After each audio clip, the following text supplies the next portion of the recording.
The DGCA has asked private airlines to refund tickets for August 18th. Remember, August 18th is the day when private airlines have decided to suspend their operations if their demands are not met by the centre and the Civil Aviation Ministry. And now the DGCA taking action and saying that the airlines will have to refund tickets for the date of August 18th within the next 48 hours.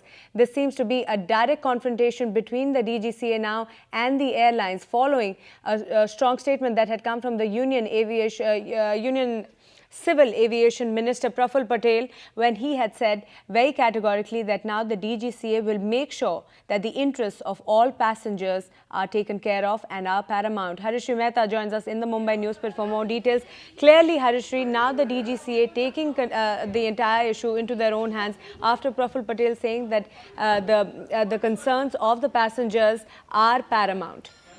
That's absolutely right, Maharuk. It seems like the government is now only increasing the pressure on airline companies. They have toughened their stand. First was the ultimatum. It was a verbal ultimatum to airline companies.